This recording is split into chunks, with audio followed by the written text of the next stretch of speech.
saya lagi fokus banyak di food and beverage, restoran bisnis. Tapi tidak hanya yang langsung ke customer, tapi juga yang ke perusahaan B2B ya, B2B dan B2C. Selain itu, sinematografi, motion pictures juga sebetulnya mulai dari hobi sih. Saya tuh hobi nonton. Dan memang passion saya ada di creative industry. Jadi termasuk F&B pun itu salah satu bidang kreatif. Dari hobi ya dicoba how to make money from my hobby. Saya suka bidang kreatif itu karena nggak ada limitnya. Sky is the limit, nggak ada boundary sama sekali. Jadi semua orang punya ide liar ya. Sebagaimana rupa kita bisa menata ide tersebut yang bisa menghasilkan, itu menurut saya exciting. Dan juga kalau sinematografi, saya pernah fokus mengerjakan film anak, namanya Satria Garuda Bima. Itu di suatu stasiun televisi di pagi hari Minggu.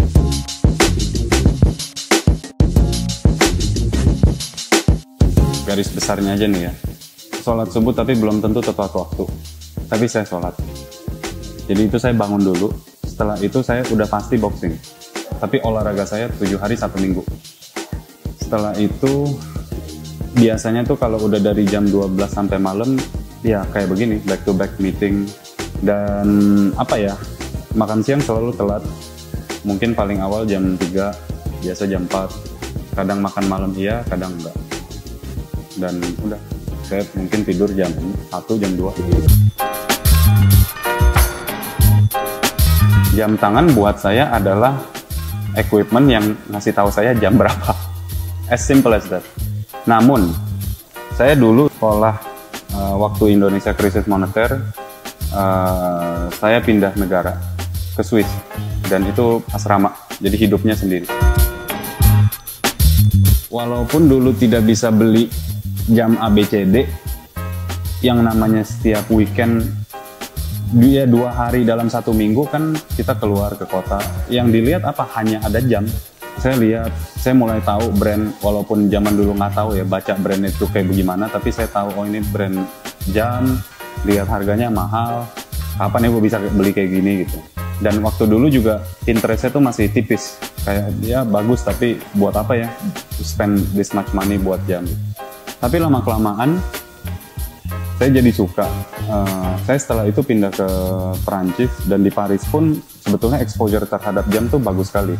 Banyak brand-brand yang ternama lah, kayak Richard Mille tuh salah satu yang punya tuh tinggal di Paris. Dan saya kenal orang Perancis punya toko jam, Chrono Passion namanya. Dan di situ saya pertama kali tahu brand Richard Mille. Jadi emang nggak tahu ya, secara di fase kehidupan tuh ada aja ketemu orang jam, dikasih tahu, jadi kayak dikasih ilmu gitu. Dan kita kalau dikasih ilmu kan kalau kita suka makin pengen tahu gitu.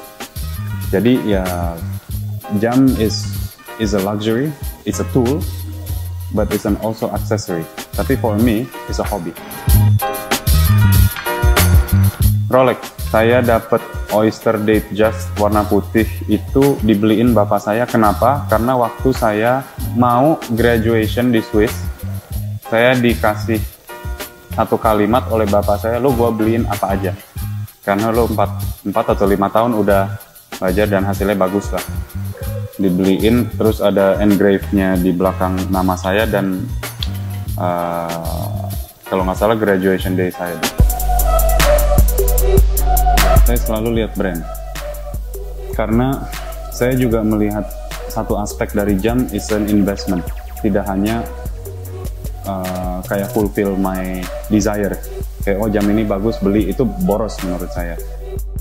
Kadang saya suka beli jam yang brandnya nggak pernah dikenal sama orang, dan pernah juga lihat kayak ngidam jam, wah gila ini bagus banget ya gitu, saya sampai order, pas dipakai nggak cocok, jadi saya nggak beli.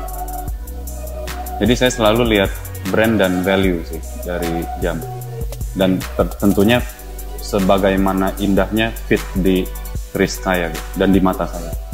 Tapi saya jarang sekali beli brand yang off brand, yang kayaknya tuh value-nya akan turun tahun depan. Walaupun bagus, itu saya kemungkinan besar nggak beli. Rolex and Patek Philippe.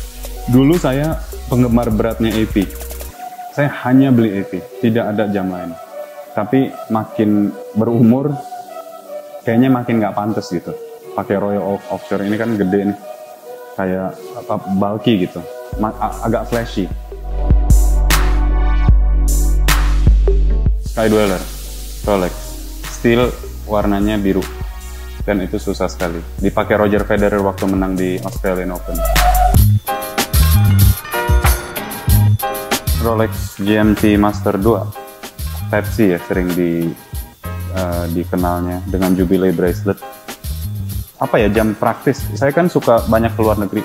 GMT itu bisa 3 jamnya, home, away, sama yang jam ketiga gitu. Jadi buat saya sangat berguna, berarti, dan praktis. And it's a Rolex. Pernah beli jam ini tapi untuk kasih ke orang as a gift. Jadi saya tahu alokasi jam ini susah, tapi ya udahlah demi temen, it's okay gitu. Karena mungkin dia lebih suka daripada saya. Jaeger LeCoultre JLC, namanya tuh apa ya, kalau nggak salah Quantien Duometer deh kalau nggak salah jam ini namanya. Kalau ini sih bener-bener love at first sight. Waktu saya tahu ada jam ini, saya cari dan langsung ada. Jadi kehebatannya dia itu ada 1/6 detik. Detiknya itu akan berputar 6 kali dalam 1 detik. Dan menurut saya JLC is one of the most respected watch brand ya di industri. Ya saya emang suka ya dengan desain yang agak skeleton, tapi kalau full skeleton itu menurut saya terlalu flashy. Kalau ini kan semi. Dan yang 1/6 detik ini tuh indah banget sih. Kalau lagi maupun di dalam macet ya, saya bisa ngeliatin jam ini bermenit-menit gitu. Ngeliatin ini, bagus. It's an art. Apalagi ada moon face-nya. I don't know, indah lah buat saya itu. Jam selanjutnya apa ya? Patek Philippe Aquanaut. Ini sebetulnya jam yang saya tuker sih. Saya jadi dulu punya AP, terus saya lihat harganya tuh lagi rusak. Jam tersebut nih. Jadi yang itu saya jual, terus saya tukar tambah sama jam ini. As simple as that. Ini mudah ganti jamnya, tinggal by one push, it changes your hour. Dan saya paling sering kan ke Jepang. Jadi sebelum naik pesawat tinggal dipencet 2 kali, beres. Ini Pride of Indonesia, Audemars Piguet. Ini saya harus pesan sebelum di launching. Jadi saya dikasih tahu sama ownernya Time Place, katanya ada jam dibuat khusus buat Indonesia. Saya belum tahu bentuknya kayak apa, warnanya apa, harganya berapa, betul-betul nggak tahu. Saya kebetulan lagi meeting sama dia. Waktu break dia ngomong, oh ada gini nih.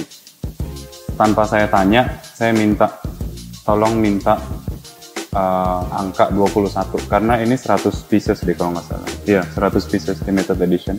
Ada gambar Garudanya juga. Ini belum saya cabut nih belakang. Tapi ini saya minta tanggal 21 karena tanggal lahir saya 21 Juni. Terus pas datang ya happy lah. Dan saya nggak pernah lihat sampai saya buka boxnya. Saya nggak tahu warnanya abu-abu, ada goldnya. Waktu lihat harganya juga shocking juga. Tapi ya udahlah. Once in a lifetime. Karena AP kayak saya rasa nggak akan bikin edisi Indonesia lagi.